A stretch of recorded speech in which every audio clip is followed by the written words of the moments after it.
just as he should have been, waiting to see if anyone had been hurt. We walked towards him carrying the child, and Finn, who was a few yards in front, said, "Doc, you lazy old devil, here's a job for you." The Doc was young and kind and morose, except when he got drunk. When he got drunk, he sang very well. "Take her into the sick bay," he said. Peter and I carried her in and put her down on a chair. Then we left her and wandered over to the dispersal tent to see how the boys had got along. It was beginning to get dark. There was a sunset behind the ridge over in the west, and there was a full moon, a bomber's moon, climbing up into the sky. The moon shone upon the shoulders of the tents and made them white, small white pyramids standing up straight, clustering in little orderly groups around the edges of the aerodrome. They had a scared sheep look about them, the way they clustered themselves together. They had a human look about them, the way they stood up close to one another. And it seemed almost as though they knew that there was going to be trouble, as though someone had warned them that they might be forgotten and left behind. Even as I looked, I thought I saw them move. I thought I saw them huddle just a fraction nearer together. And then, silently, without a sound, the mountains crept a little closer into our valley. For the next 2 days there was much flying. There was the getting up at dawn, there was the flying, the fighting, and the sleeping, and there was the retreat of the army. And that was about all there was, or all there was time for.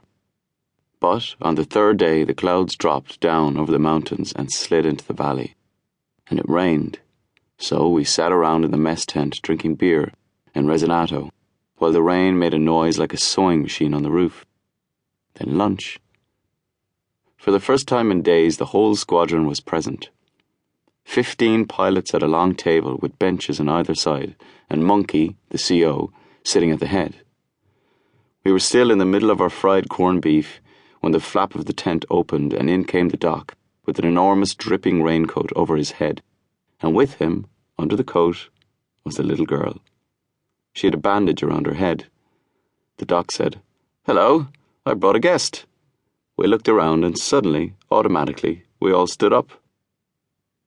The Doc was taking off his raincoat and the little girl was standing there with her hands hanging loose by her sides, looking at the men, and the men were all looking at her.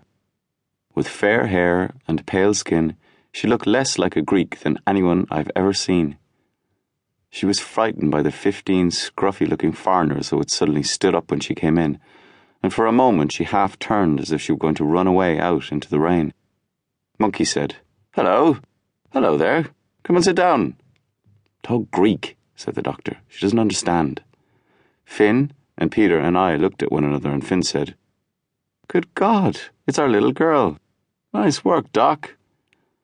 She recognized Finn and walked around to where he was standing. He took her by the hand and sat her down on the bench, and everyone else sat down too.